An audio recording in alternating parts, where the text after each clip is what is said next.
Welcome to the Biostasis Technologies podcast.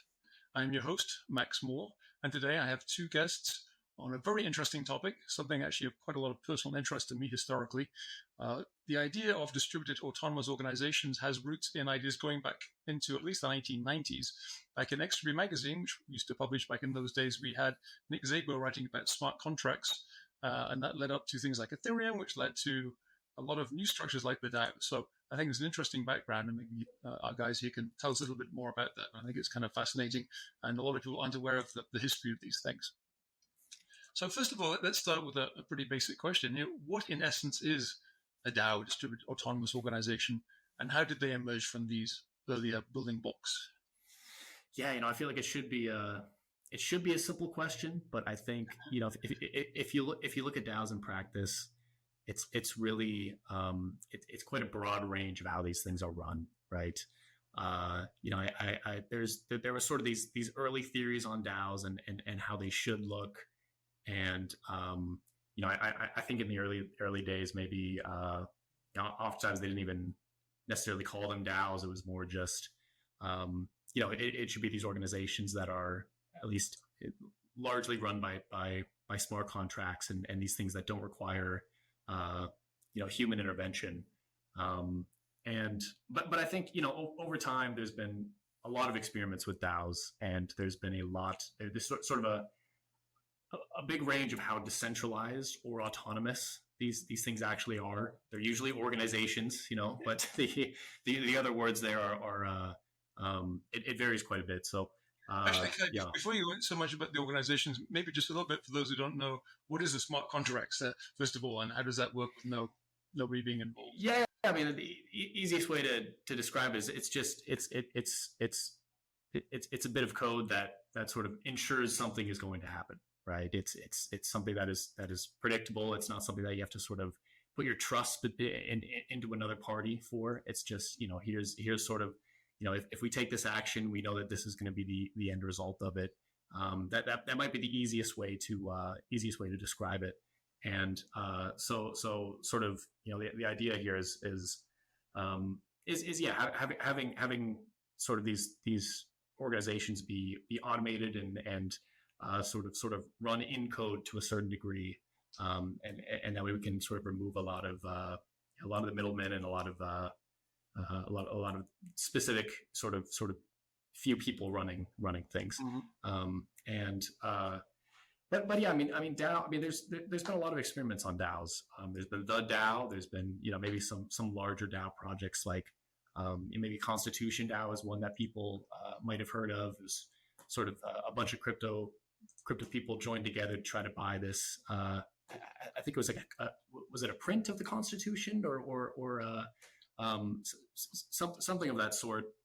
It raised, I think, $50 million for this, and wow. and funny enough, on Juicebox, which is the same platform we've done our fundraisers on for the most part, but yeah, it's and then the level that these things are decentralized, as I said, varies quite a bit, and but we can get into all the DAOs that we work on. Of course, there's CryoDAO. I guess we're both rocking the HydraDAO hat today as well, so we can get into that as well. Probably many heads appropriately. Yes. Yeah, exactly. That's right. Yeah. So you're saying it's DAO is not any specific structure; it's more of a platform for decentralized organizing and automatic enforcement of contracts and distribution of results. Yeah. The way that DAOs have been at least put together in our field, decentralized science, is the structure that started out as what was called a bio-DAO, and sort of the idea here is you take something, let's say it's a rare disease or something like cryopreservation, where it's this topic that you find very exciting. You want it to get more funding. You want to advance this in some way. I think it works really well if there's also sort of a passionate group of people that also want this to be advanced.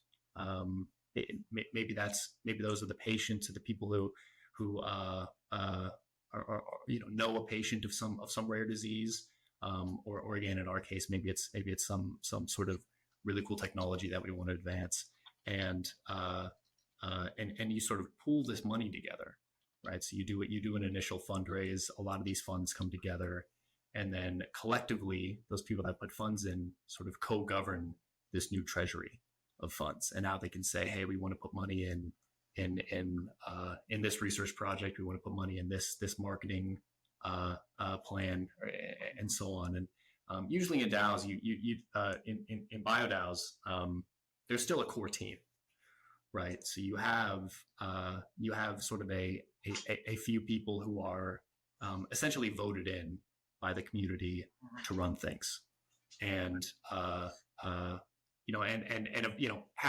well this meshes with sort of the initial the really early on theories of DAOs. And so I think there's probably still some of these mechanisms that are lacking quite a bit. They're not, in decentralized science, they're not incredibly autonomous. They're also not incredibly decentralized. And so again, these things are a spectrum, but that's just sort of how it's worked in DeSci. It's almost, they've, at least in practice, they've ended up fairly close to a startup, like a very transparent and open startup, in the way that it's run day to day, but then maybe acts a little closer to a fund in how it actually deploys the money. But hopefully that gives a little bit of context on how it works in our space. But would you say it's kind of a distributed capitalism or distributed philanthropy, or both, depending on what you use?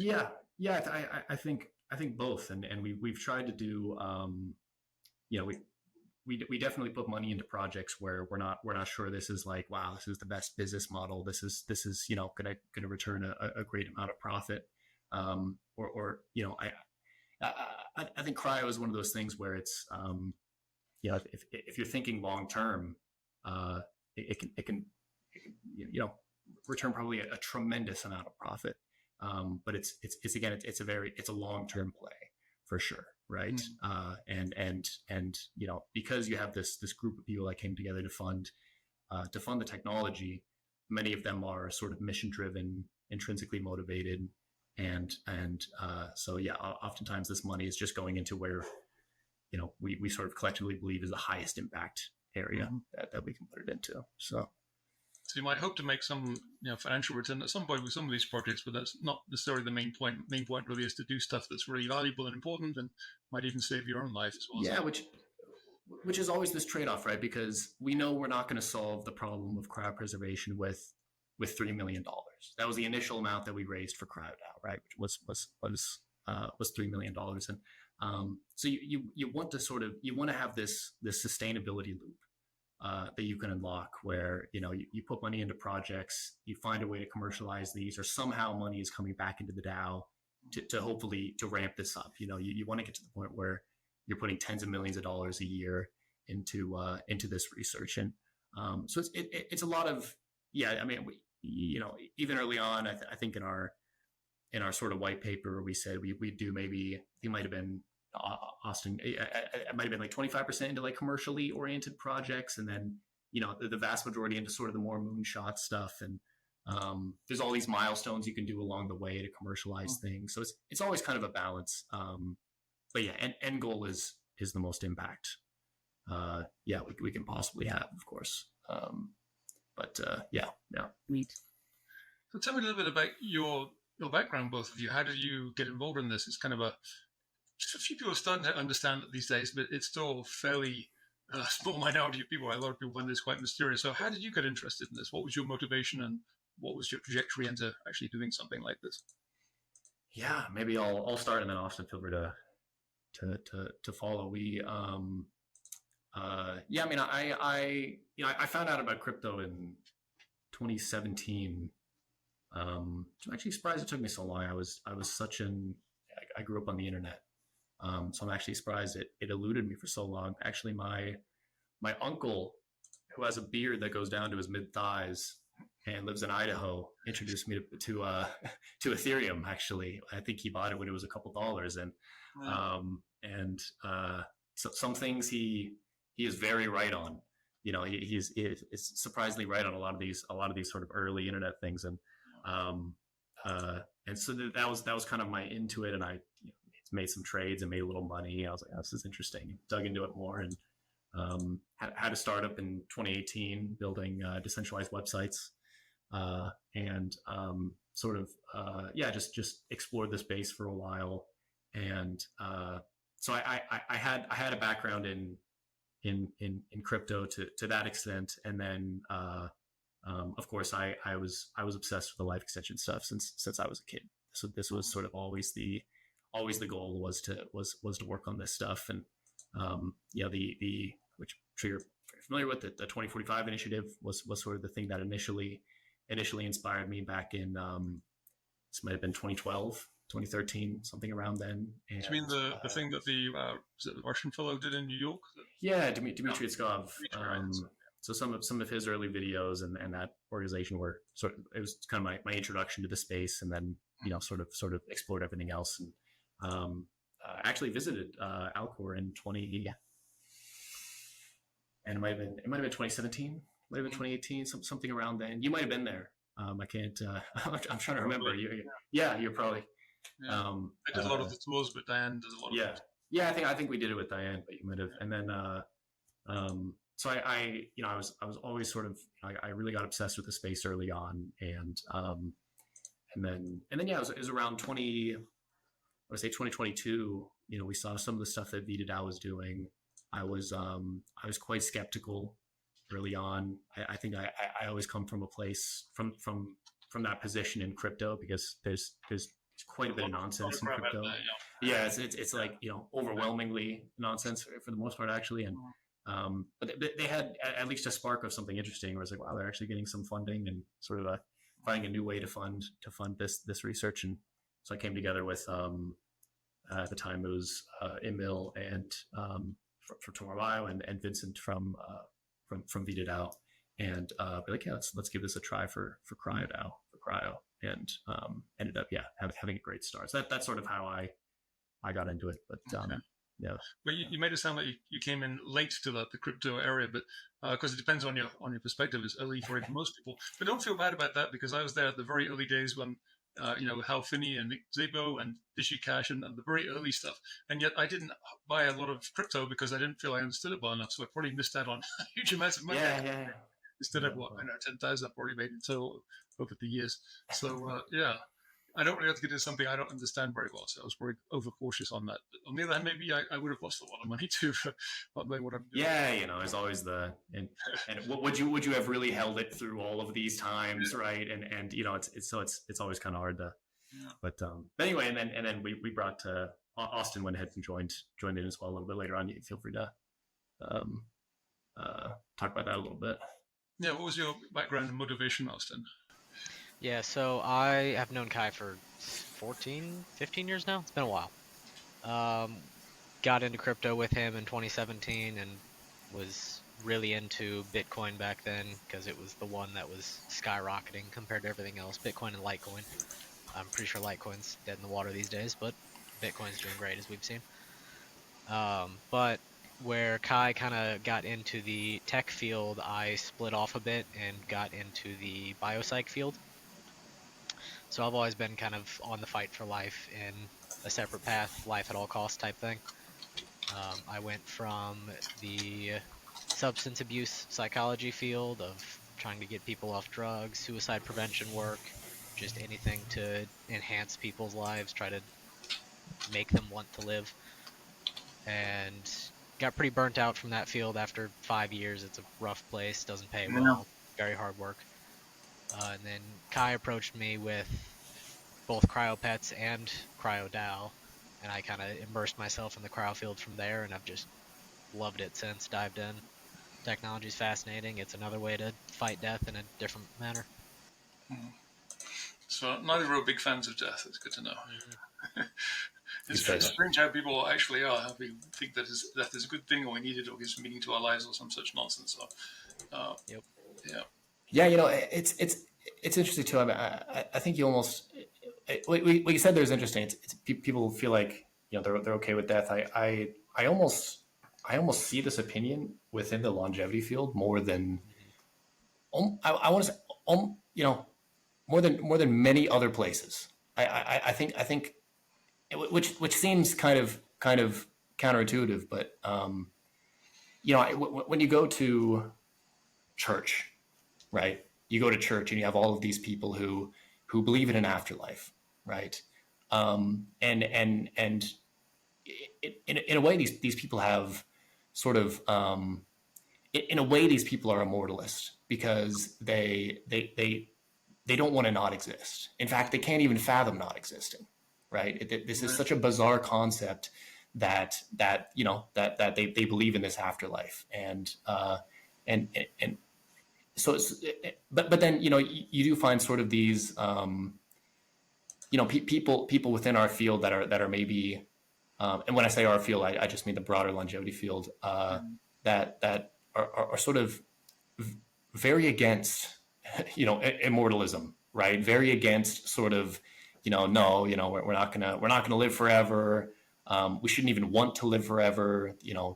It's even talking about this doesn't make you a real scientist, doesn't make you XYZ, and it's just very interesting. It's almost like you find a lot of that pretty close around us, and almost in places where you think you would find the opposite, such as in some of the more religious circles.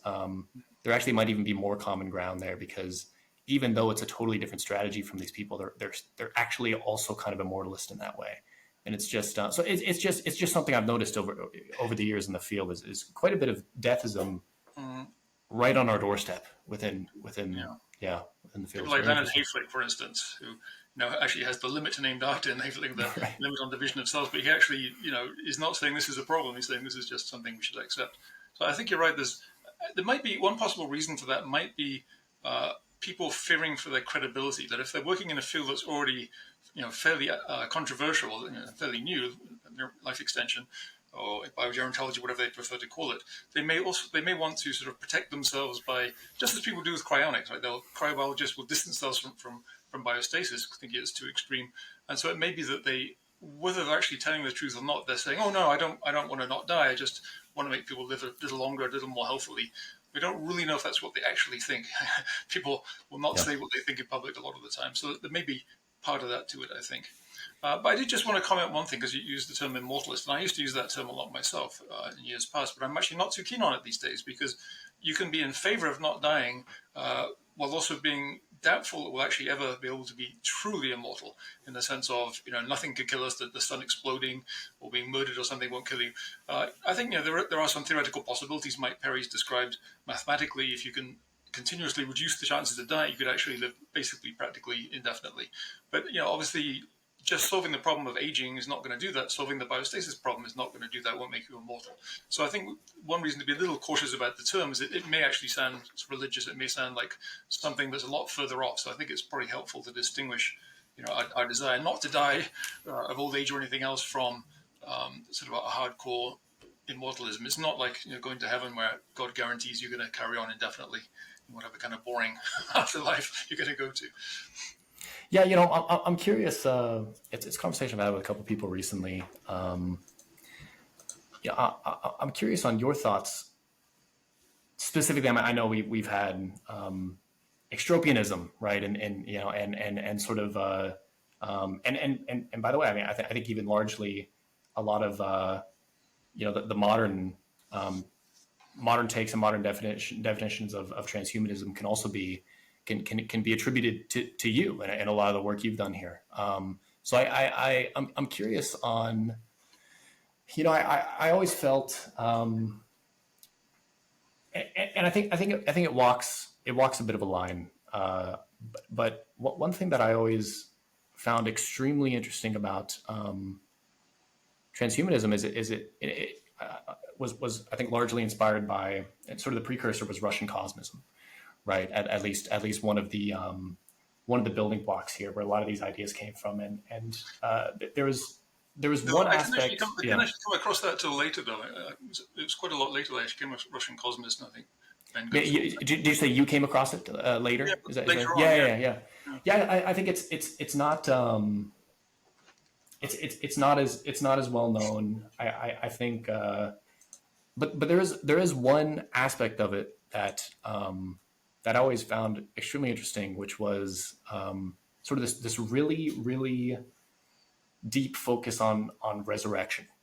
Mm-hmm. And not only resurrection in the sense of let's bring people back from cryo, but actually this resurrection in the sense of sort of the ultimate goal of humanity is sort of to make it to the end of the game, and the end of the game would be we now have sort of all of this power over nature, over the universe. We've collected enough power to where we can actually go back and just bring everyone back, right? Almost this total denial of death, where it's not only good enough that we defeat death for everyone that comes next, and hopefully for us, but actually what we're going to do is we're going to get enough power and harness enough power of the universe to actually go back and sort of track every atom back and bring every single person back to life who has ever died.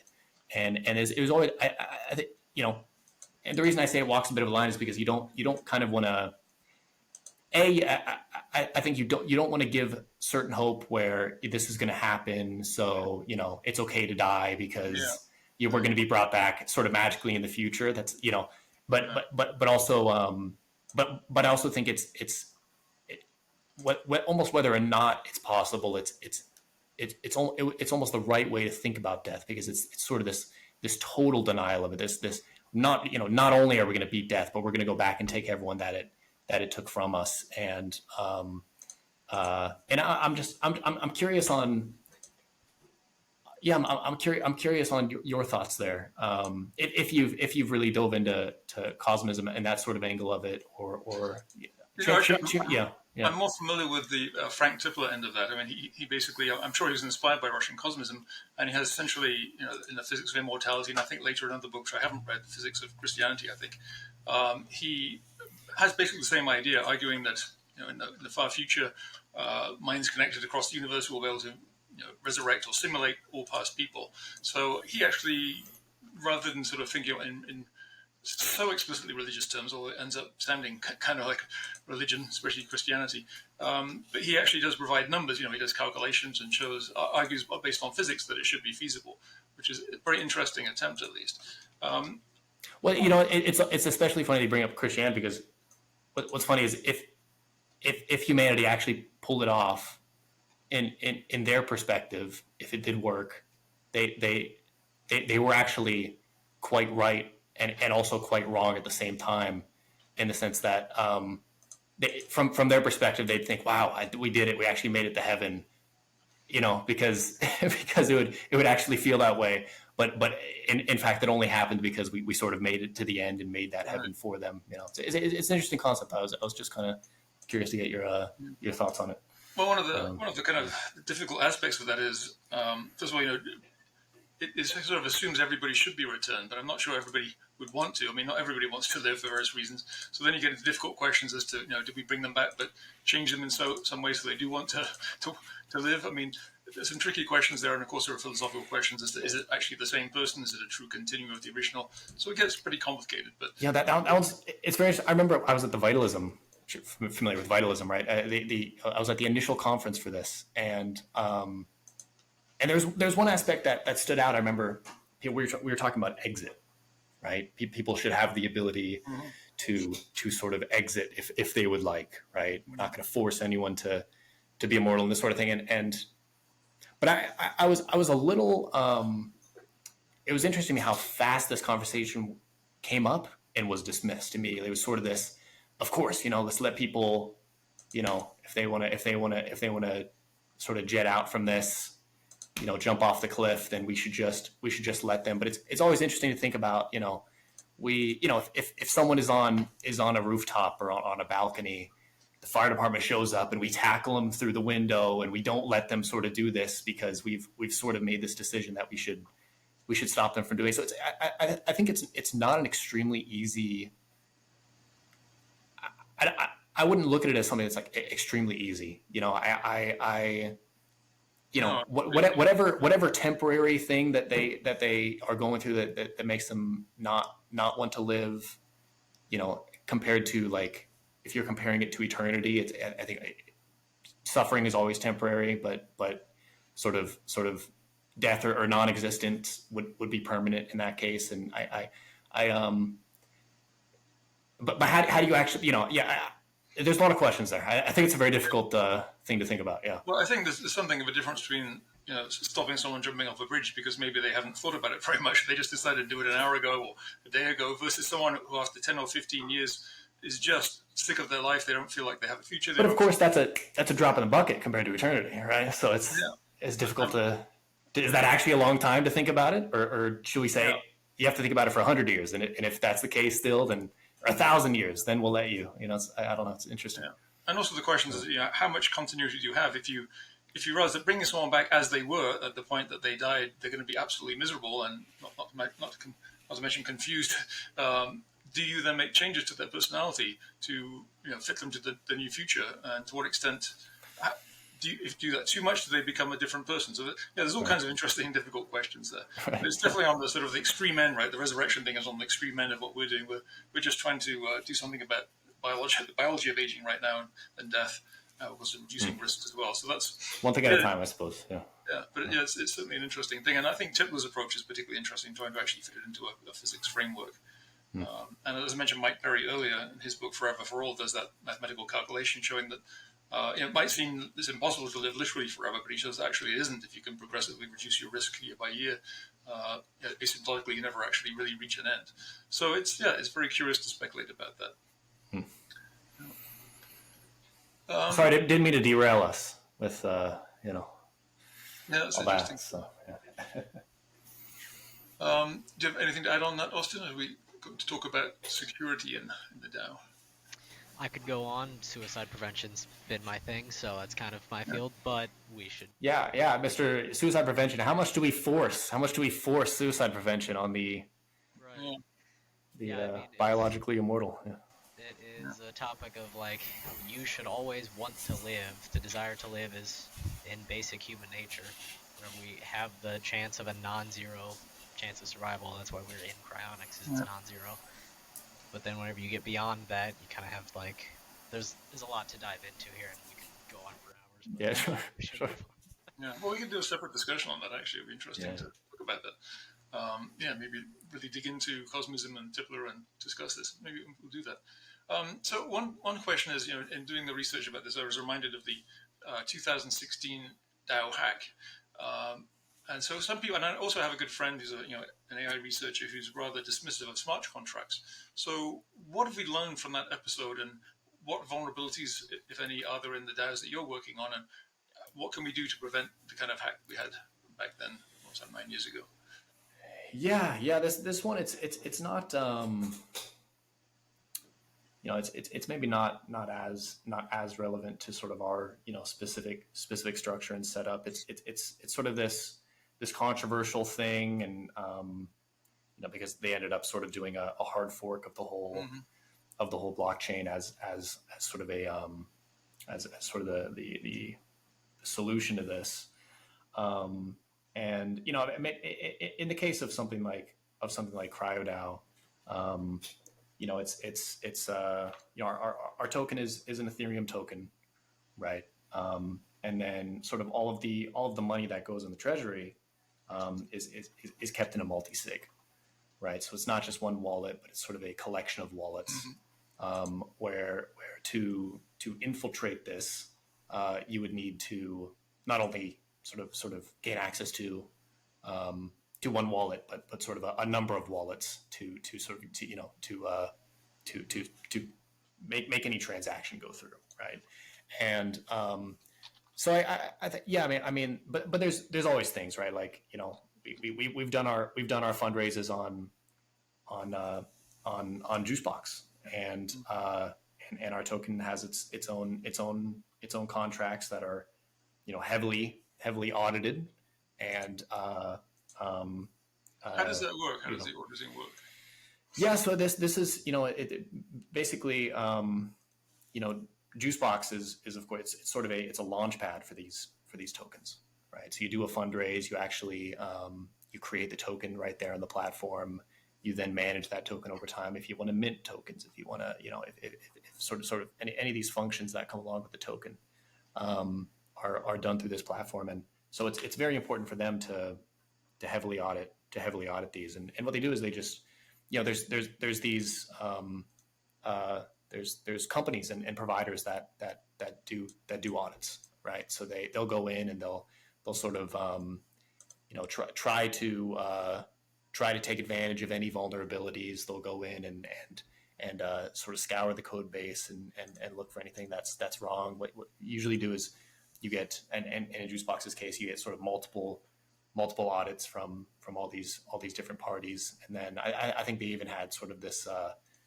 audit competition. I don't know all the details, but sort of, get a bunch of people from the community to also join in and sort of try to offer a bounty for those who can find a right, exactly, and these sort of things. And of course these things have been around for many years, and so you would at least think that any vulnerability would have been discovered by now. So there's it's crypto, so there's always there's always sort of this risk. And when you do cut out the middlemen, there's risk that comes with that, right? You're putting that responsibility on yourself. You're putting that responsibility on your contracts, and at the end of the day, you have to trust in that. But yes, I think a lot of these things have come significantly further since that time. And presumably, as there are more and more of these kind of projects, we learn from those. We see which ones succeed, which ones have problems, and you can kind of, I guess, adopt the same template of the ones that have worked well. So presumably they should become more secure over time just by learning and by increasing. And because you mentioned the people who do the auditing, they of course depend on their reputation. So over the years, if they do a good job, their reputation is going to get stronger too. Yeah, exactly right. Yeah. So. Okay. Let's talk about decentralized science. What does that term mean, and how does it relate to DAOs? Yeah, DeSci. We've learned a lot here. It's been for such a small field, I feel like I've lived a lifetime in DeSci. It's the original flywheel of DeSci. We've had talks about this. Is sort of this, as I mentioned, you pull all these funds together. Have this token that acts as a governance mechanism where people can use it to vote on proposals. And you service these proposals that have to do with managing the treasury, with funding new projects. If we get someone who applies with the project and we think it's a good one, we surface to the community, and they vote on whether or not we actually put money into that project.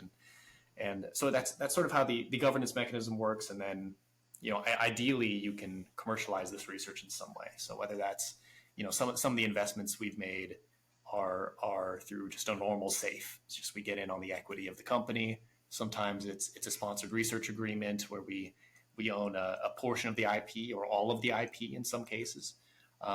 And so we're quite flexible with how we can fund it and what we get. But in an ideal future, we can commercialize these things somehow, right? And then ideally you get sort of a lot of money that comes back into the treasury. And that's sort of the ground rules for these DAOs, is that all of the money that is made, whether it's on a spin out company, whether it's on some IP that we're now licensing, these sort of things, that all goes back into the DAO to then be governed by those same token holders to go into funding more research. And so it's sort of this flywheel that the initial part of DeSci was founded on. It's a very radical approach, really. I mean, it's interesting because you think back to a century or two ago, a lot of science was done by individuals or by small institutions. And these days, there isn't so much of that. Of course, there are large companies doing a lot of R&D. There's a lot of government funding, a lot of universities, very large universities, who take maybe 50% of the money to do other things with it before it actually goes to the research. Exactly right. Yeah. I think growing skepticism about the central science that doesn't actually produce a lot of returns. In fact, I've had some arguments, very unpopular position I take. I basically say government should get out of funding science completely. And people say, are you crazy? We'll have no science. Well, actually, if you go back and look at the period, the decades before we had government funding of science, there was plenty of it. We had massive advances, a lot of private labs, a lot of stuff was going on. And I think it gets crowded out. But that's a whole big topic in itself. Yeah, it's definitely it's a approach, at least. But it doesn't have to be instead of the central approach. It can be in addition to it, of course, for the sort of orphan science projects. Yeah, it's definitely a whole topic. I mean, there's all these different angles of things not being able to be reproduced, but also and even quite a bit of fraud, and but also just a lot of science just kind of for the sake of science, and papers that just end up in a desk, and things that never make it to the patient. So there's quite a bit to dive into there. I think in the cryo field also, you find that some of the coolest research and most important research is from these private labs. From 21st century medicine, from A and B. These places where it's not a university, and I think a lot of the things that we want to fund end up in this category that is very difficult to get funding for. Right? It's sort of maybe too taboo. Oftentimes too early, and for maybe the government to get involved, the NIH to fund it, sort of too early, or not enough profit motivation for VCs to jump in, and this is where DAOs can shine, and it's a lot of we found that at least there's a spark of something interesting. Now there's also quite a bit of this that doesn't work, right? Like we found a lot in DeSci that doesn't work. One of the initial theories was that we should fractionalize the IP, and this was something that was brought forth by Bioprotocol, which was one of the initial and larger projects in DeSci. Sort of this concept of what they call IPTs, or IP NFTs. And the idea here is to sort of put the IP on chain, fractionalize it, tokenize it. People can then own a portion of that IP. And I think, quickly, in theory, maybe sounds cool. Quickly, realize that there's no legal path forward for this. It's the token's almost definitely a security, no matter how you put it. So the only way to do it just makes it end up being a governance token again. And we found that people, it's difficult for governance tokens to sort of have a value. There's again, the legal complexities of this whole space are always growing, and you sort of, crypto's always butting heads with regulators and how these tokens are sort of viewed. But so is it an inherent problem, or is it a lack of legal framework that it's too new for the law to handle properly?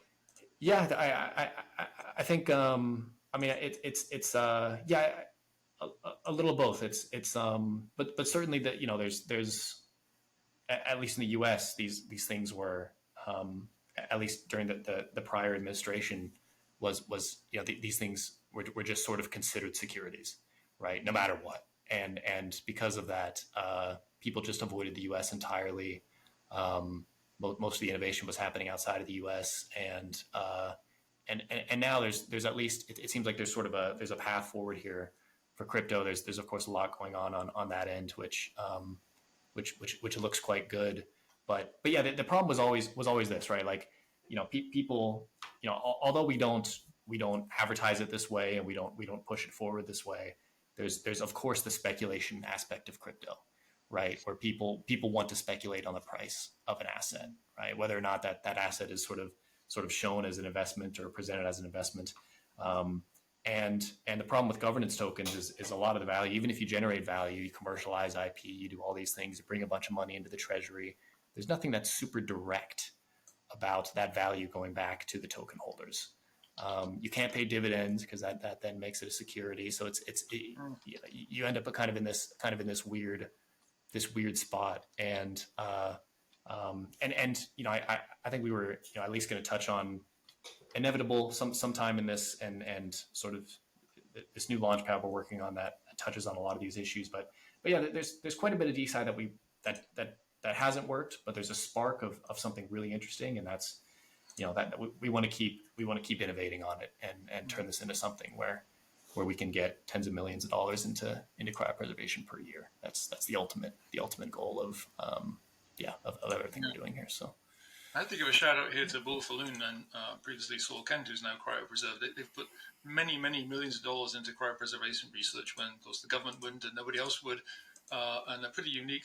The only other person who's really put anything like that in is Brad Armstrong, who donated, I think, $5 million to Alcor when I was doing the research projects there. So, you mentioned the $3 million being raised some time ago. That's actually quite a large amount, historically speaking. It may not seem when you look at any actual budgets or something, but it's actually quite impressive. But it's wonderful now that more people can be brought into this and don't have to be super rich to better contribute to things. I think that's a very good thing. No, for sure. I mean, and by the way, that was the initial fundraise, between the DAOs and sort of everything we've been building here. We've now raised well over 10 million, maybe, I don't know, 11 or even 12 million, something in that range. So it's there's certainly a very, very interesting spark that we're going to keep trying to ignite into something bigger. So tell me a bit about some of the projects you're working on, or what's your central project right now, if you do have one. I guess you can't have a central project when you're so into decentralization, but there's probably one that's a higher priority than the others. Yeah. Austin, you want to jump in? For CryoDAO, we've got our CryoRat project, which, like you said, we raised $3 million and some change for CryoDAO itself. CryoRat was a landmark fundraise because we raised $1 million in, what was it, a couple hours? Yeah, very quickly. Yeah. Oh. Yeah, I know. In 24 minutes of that fundraise, we had $500,000 raised, and then the rest of it came shortly after. Oh. Yeah, it's remarkable.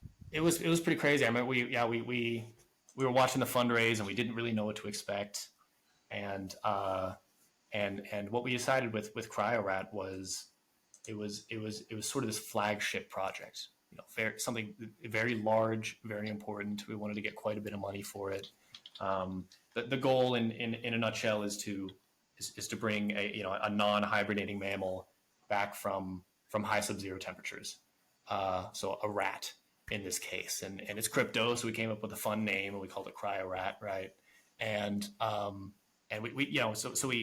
we threw this up. It was quite a popular time in DeSci, and I think we refreshed the page and it was 300,000, and refreshed the page and it was 500,000. It's just this really exciting fundraise, which is, I mean, definitely the first time any sort of fundraising excitement like that has been around the cryo field, right? Like this, just really, really crazy. How did the word get out about that? How did that money come in? How did people even know to get involved?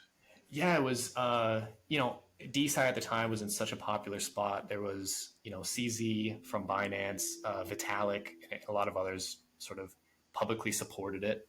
And there was this big event that happened. And so everyone was kind of really, really buying up a lot of the different DeSci tokens. And I think it was a mixture of really good timing. And CryoDAO is, of course, one of the first DeSci DAOs ever. So a lot of eyes on us from that period. And this was sort of a sub CryoDAO token. And then just X and just word of mouth on X and Telegram, and sort of got into these groups of a lot of people that were excited about this stuff. And but yeah, man, it really took off. And we raised $1 million in just a few number of hours, and kicked that project off. So CryoRat, it's an interesting one. It's actually, people might think that sounds fairly easy, but it's not. It's going to be very, very difficult. We've done these, as I've been writing in my book, I have a long chapter on the various kinds of tissues we've cryopreserved reversibly. And of course, we're still at the fairly early stages. The more volume of tissue we're talking about, the more difficult it is to actually reverse the process. So any kind of mammal is actually a very difficult challenge, even though you said it's from high sub-zero temperatures. We're not going down to liquid nitrogen or anything. Yeah, not vitrification, but it's still challenging. Challenging problem. The last time this was really attempted was in the 50s, which is insane and sad, really, and a lot of different things. Just how much a lot of this field has just been neglected for so long. But it's difficult, but I also think it's the right amount of difficult. Where we take someone like Ashwin de Wolf and $1 million in 18 months. And there's a real shot on goal of it happening, so we're very excited about it. And we just came out with a roadmap, and it goes into a lot of the technical details and everything, but it's moving forward. Well, if you want to send me the link to that, I can put it in the description for this podcast too. So yeah, absolutely. Yeah, I will do. Yeah. So tell me about other projects. I mean, here's one that I find kind of fascinating, and feel free to shoot me down on it. But I think actually Greg Fay suggested this first of all. The idea was that to convince people that biostasis is a sensible idea and is actually workable, it'd be good if you can actually directly test a brain that's being cryopreserved. So I think this was based on some research someone did where they were training. I'm not quite sure what brain tissue it was, an animal brain tissue. It wasn't a whole brain, but a chunk of neural tissue that can be trained on something like a simple flight simulator, for instance. So you could train neural tissue on that. You could then cryopreserve it, then reverse it. And then if you can show that it actually retains those skills, you've got a pretty powerful demonstration. It's not just looking at tracing synaptic connections or theoretical stuff. It's actually showing functionally that it's recalled that kind of thing. So I think that would be a very interesting project to do if you get the right skill set of people to do it. Apparently the original researcher, I think, died, but presumably had graduate students or other people who could actually manage some of that. So is that the kind of project you could do with this? And I don't know if you have some inside knowledge here, but that's sort of the exact project that we're moving forward as we speak, that we haven't announced yet, actually. So it's the great I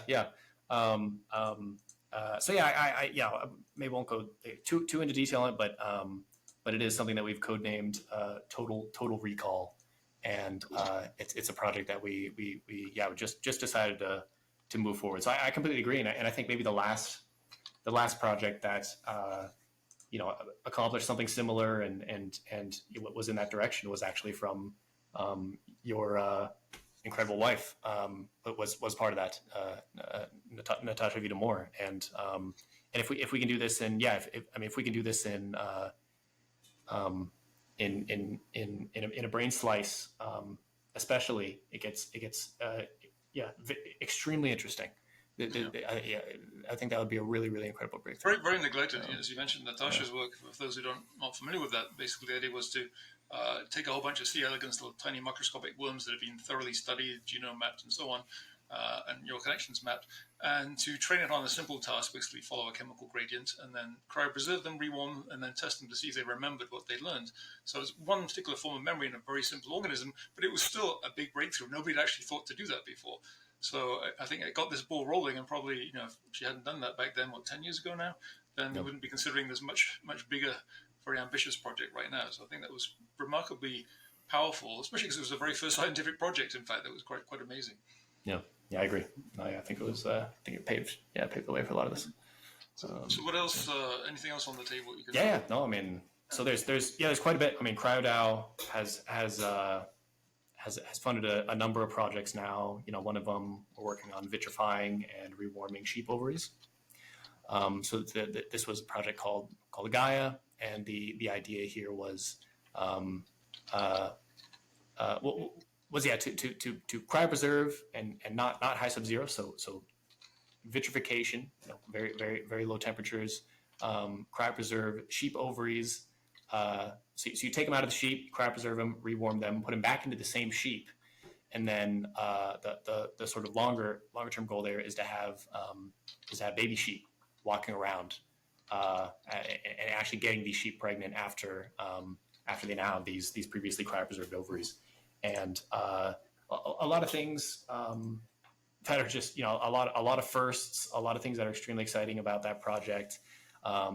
It's already been successful. I don't know how many have been transplanted now. I think last time I checked it was at least 12, but I think there were sort of 40 being worked on, and this was even a little while back. So it's really, really, really cool project there, and it takes a number of months for the hormone levels to return to normal. But hopefully we'll have baby sheep walking around, and we can come up with some names for them, and maybe the DAO votes on the names of the sheep, or something of that order. But the effects of Dolly in cloning that kind of really shook people up and show that this actually could be done. It wasn't science fiction. This could be equally powerful.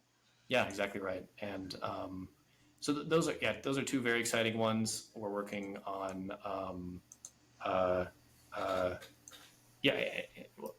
maybe what's another good one to highlight here. We put a little money into Oxford Cryotechnology early on to work on new cryoprotectants. We have an internal project to work on a cryoprotective agent repository. So just something that doesn't exist, right? Hasn't existed. If you're a researcher that wants to work on new cryoprotectants, you sort of have to start from scratch and do all of this research manually. And so we're quite far with this. It's a pretty cool platform. We have sort of this AI agent, if you will, that we've been developing as part of it to really guide the researcher in working with the platform, and have sort of accumulated every paper that's relevant, and sort of made this repository that researchers can search through and learn about all the mechanisms and downfalls and XYZ with every single cryoprotectant that's relevant. So there's a crossover between the Oxford cryotechnology stuff and the repository, because the Oxford guys using AI to look at new possible combinations. It seems those two things would work together quite well. Yeah, exactly right. So I think there's a lot of overlap in these things, and we're hoping those sort of help each other. And cryoprotectants even alone is it's such this it's a massive area, and of course Alcor and Alcor still uses M22 as far as I'm aware, and I think it's been quite a while since we have had a new cryoprotect. I think M22 was 2005 or something around there. Yeah, everything seems to be based on that. Even what is it? The new company, I'm forgetting the name. Cradle. I think they're using something that's basically based very much on M22. So yeah, it hasn't been. It's been a long time since anything radically new has been tried. Which is the question? If we've reached the the limit of this is the best we can get without making it more toxic, or if there's sort of this entire world that we can still open up. I think it's a very interesting question. Do any of your projects involve dealing with blood-brain barrier opening technology? And the reason I ask that is that one of the especially from the brain preservation people who are not so much into the cryonics side, they like to criticize, saying that maybe you'll preserve things well, but you really can't tell because the tissue is so dense from dehydration, you can't really see whether the connections are truly there. So if you can open the blood-brain barrier, get these things like SDS in there, maybe you'll prevent that dehydration, but actually demonstrate the connections are actually there, and then your bodies are intact and so on. Are you involved in any effort along those lines, or aware of any? Yeah, so Austin actually shared, I think it was today or yesterday, there was sort of this milestone number 1 update on CryoRat. And I think even included in there, we had some rat brain slices that were perfused with a bit of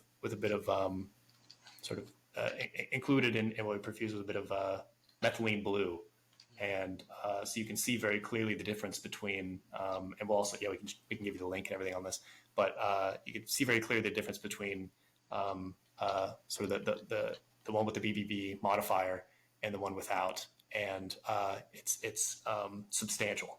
Right? It's extremely substantial. So this is, Ashwin's been excited about this for a while. I know it's been one of the things they've been focusing on at A&B, but it's sort of one of the requirements for CryoRat to really work. So it's definitely a big part of it. We shared some pictures on the full brains as well that were perfused, and you have the one that's kind of a little yellowish, tannish, and then the very blue brain with using the blood-brain barrier modifier. So very much. Blue sounds familiar. Is that also used for cognitive enhancement by some adventurous types?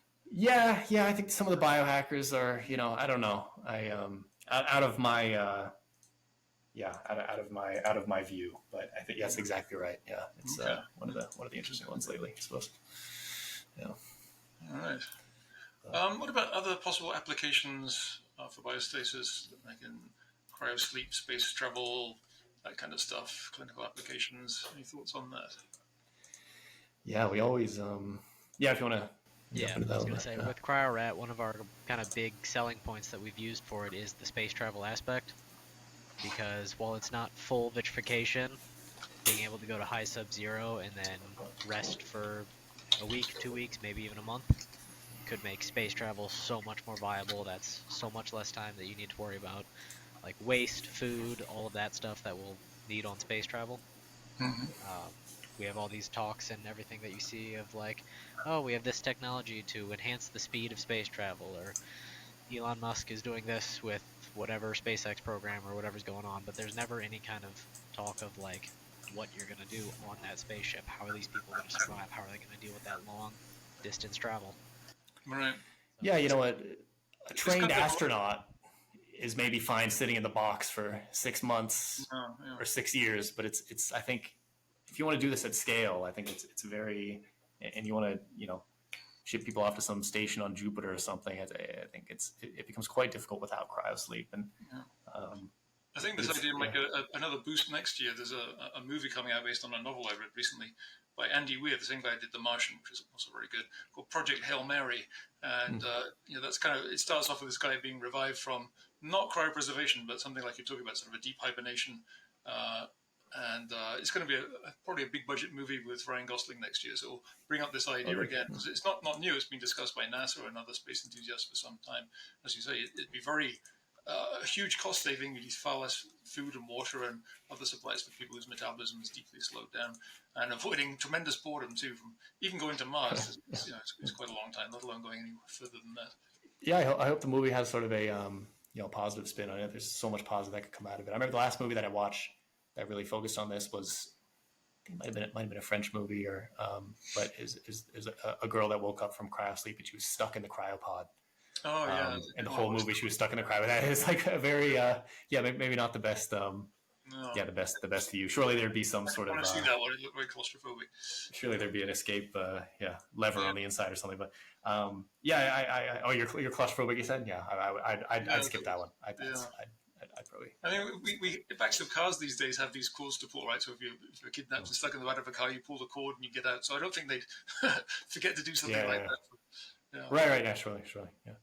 Well, keep that in mind. Maybe you got to get your own Bigfoot doer at Alcor then. You know, maybe alter yourself. You know, so we can.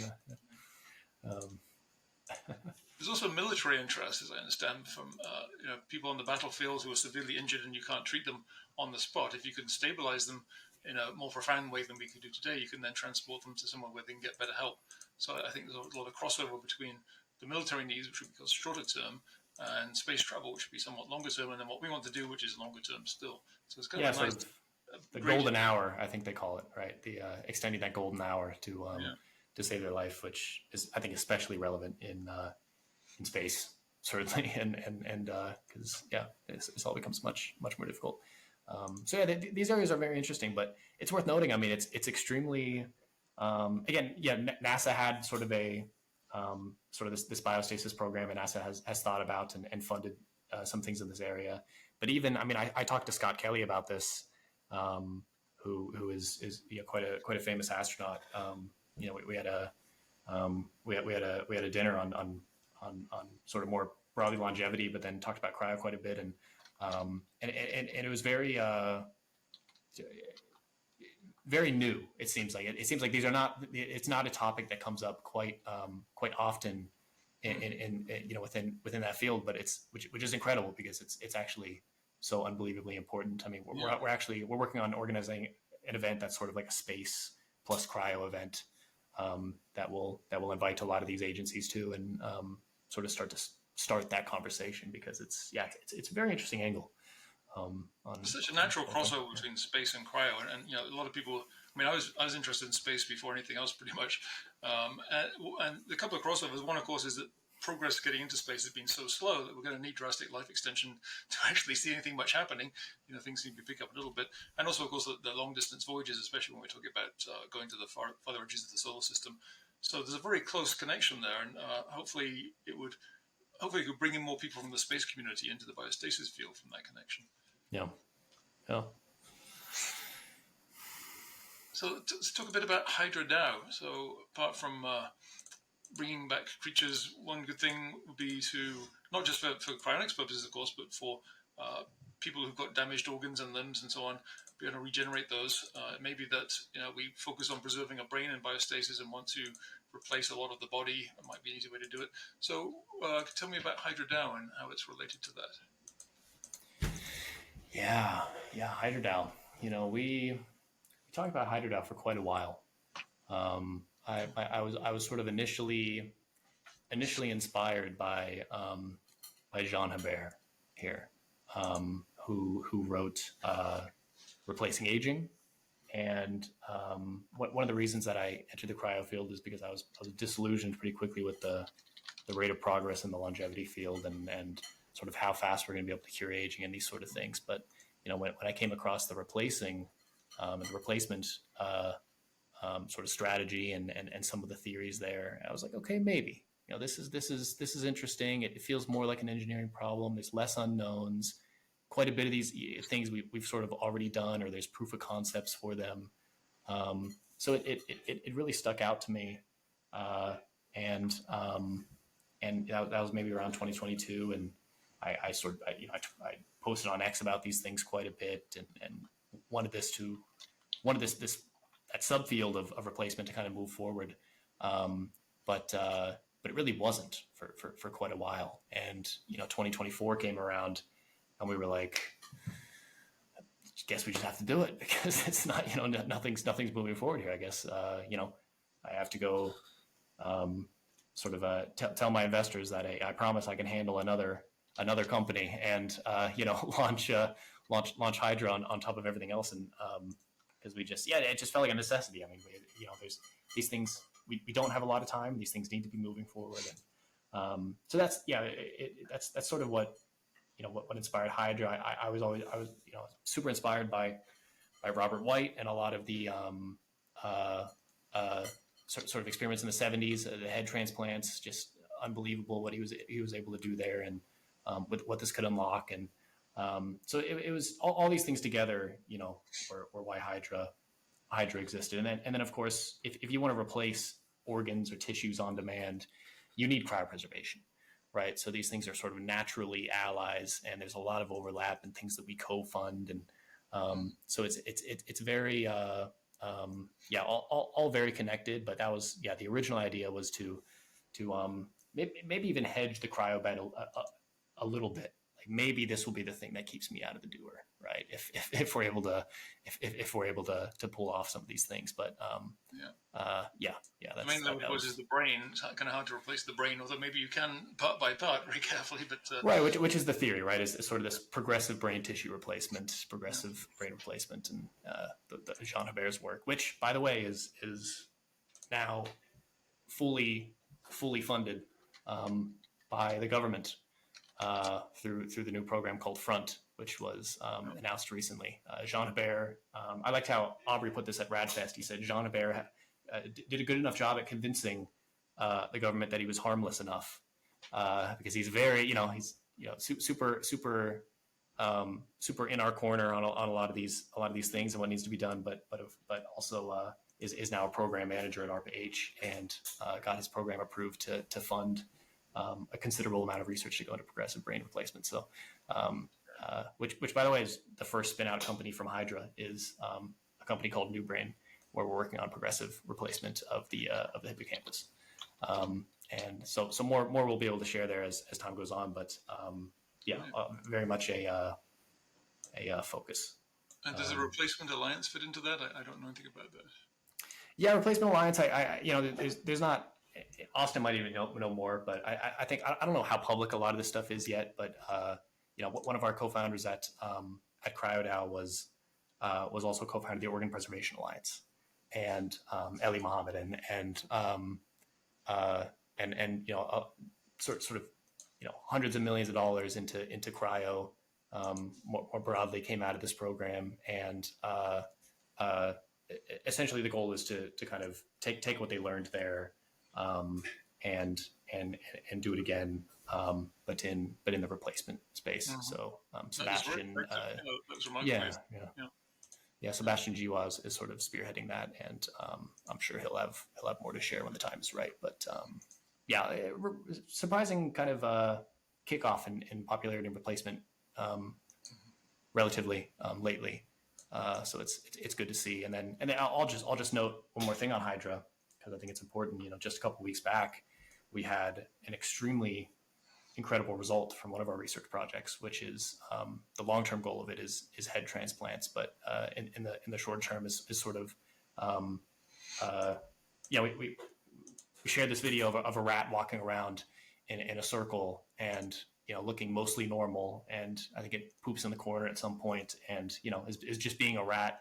But it's incredibly impressive when you realize that we fully transected that rat's spine 5 days prior, and for lack of a better term, glued it back together. So it's sort of this really missing piece that was missing for quite a while. That we've now had some really cool results on. And let me ask you about there's this guy, I think his name was Sergei Canavero or something like that, a Italian guy who was making some pretty unbelievable claims about being able to cut spinal cords so cleanly that you could just kind of stick them back together. Do you know anything? Was there anything to that work? Is there anything from what he was doing that was remotely plausible, or was that just a complete fake? Yeah, look, I'm not I haven't dug super deep into his papers. This guy he stirred up a lot of bad press and around these things because he wanted to do it on humans sort of right away, and this is like maybe there's some milestones in between there that makes sense. I mean, so I think that was sort of maybe the problem there. But no, I mean, we're working with a very, very, very talented surgeon in Russia for this project, actually, and after the rats will come pigs, and then primates, and it is Russia, so probably humans before incredibly long. But I think there is the dissidents probably, right? Yeah, I think there's there's still a process to these things where we want to but yeah, really cool initial results there, and much more to come on that project from DAOL. It's the name of the company that we're forming there. It's called DAOL. So DAOL as in DAOL? DOWELL. DAOL Bio. Okay. Yeah. DAOL, So, okay. All right. Yeah. Any other projects that are related to Biostasis Summit or anything else like that? Yeah, I guess maybe the last big one to mention is the American Biostasis Foundation. You mentioned Bill Falloon, who I've gotten close with now, and just I mean, can't really, definitely don't want to understate. I mean, the stuff that he's done for the field over decades now is pretty incredible. And but one of those things is they wanted to make this really massive cryonics facility in Texas called Timeship, right? And sort of very large vision. I don't know how much it was going to be to build it, but I think it was it was 100 million. Yeah, that was a while ago. Considerable amount of money and sort of this very, very large goal, and sort of a lot of this didn't play out, and the land there has been empty for quite a while, and I think they started approaching some of the biostasis organizations a couple of years back and talking about building something on the land there. Of course, it's 900 acres of beautiful land in Texas, extremely safe, secure area. Sort of all these benefits, and even some buildings that are on the land that are great for lodging and events, and so it's just really great area. But it was empty for so long, and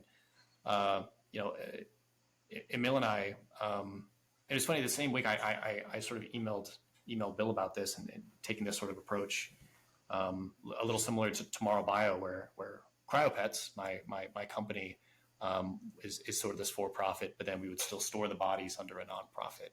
And so I reached out to them, and actually same week, Emil reached out to me about Tomorrow Bio is of course expanding to the U.S. and wanted to consider doing some sort of storage facility in the U.S. And that's when we got deeper into these conversations and realized that it made sense to have sort of the sort of sister organization to the European Biostasis Foundation, which would be the American Biostasis Foundation, and that's where Tomorrow Bio, so long as things work out here, would store bodies in the U.S., and that's where we would at CryoPets store our pets in the U.S. would be there in Texas on that land. Timeship was a pretty tough sell for a long time because obviously CryoRat and Steward and Alcor have their own storage areas, and it's not very economical to divide that up. So as far as I know, was when I was Alcor's president, we had a sort of a memorandum of understanding with Bill that in case of we needed a backup or something, then we understood that was available, but nobody was really going to do anything for economical reasons. But with CryoPets and with Tomorrow Biostasis that entering into the USA, that makes a lot more sense now. And I think if you can get past the $100 billion, probably a multiple of that these days, and have a more modular approach, perhaps start on a smaller scale, it suddenly becomes a lot more plausible. Yeah, I no, for sure, and I think more organizations. I think there should also be agreements between these organizations to have sort of these backups and make sure that patients are safe and secure, and as much collaboration that as possible there, I think is the way to go. And but anyway, it's a very exciting project. We're kind of doing that from all the DAOs and CryoPets and Tomorrow Bio, and sort of making it a very large joint project, and not timeship large, but large, but realistic for us to build. Hopefully by the end of next year. So we'll see how. The timeship design that Steve Valentine came up with is beautiful. I have the book. I do too. Yeah. If one day we can actually get to that stage, it would be, I think, very impressive. Keep expanding on the building and adding bodies, and eventually it becomes a timeship. Yeah. So we'll see. Yeah. Okay, I think we've covered pretty much everything that I wanted to cover. Any final thoughts? Where you think things might go in the future? And of course, you can give me as many links as you can. It'll help people follow up on discussing. Yeah, there's a lot of things we're trying to advance. There's a lot of work that needs to be done. We're going to spin out a lot more. We have a new company that we're announcing soon called Inevitable, and this is where we're taking a lot of the things that we learned from our first DeSci DAOs, and not only improving the existing ones, but launching many more. So the goal is to not only launch more tokenized projects like CryoRat, where we can do individual fundraisers for sort of these flagship cryo projects and replacement projects in these other areas, but also launch entirely new DAOs in other areas of life extension and sort of adjacent areas. So we're really trying to make sort of this critical infrastructure for to seed these technological breakthroughs. And I think we have the spark of something very interesting. So that's we'll have sort of a white paper and a website that we'll come out with soon, but it'll be the umbrella for all of these organizations that we're throwing together in the decentralized science space. And lots coming there soon. Right. I'd love to get some kind of summary essay on that for the Biostasis Technologies blog. Yeah, we'll share the white paper. It gets pretty technical, so you can maybe decide what But there's we've done a lot of work to, the goal isn't to just throw out some more governance tokens and use previous models. It's an entirely new tokenomic structure, an entirely new way of doing decentralized science that really returns value. I think it'll be very big, but time will tell. So. Well, thank you for not only being on here, but for being people actually getting shit done, because, it's easy to talk. A lot of people talk in this area. Not so many people actually do things, whether it's, local efforts to make things work better, whether it's research, creating organizations. You guys are actually doing things. So thank you for that. It's really vital work. I mean, in the truest sense of the term. Likewise. Yeah. All right. Well, thanks for being on here. And I'm sure we'll have you back before long, because there's a lot of developments happening. So there'll be a lot more to talk about in the future. Yeah, glad we could come. Thanks for having us. Thanks for having us. Okay, thank you.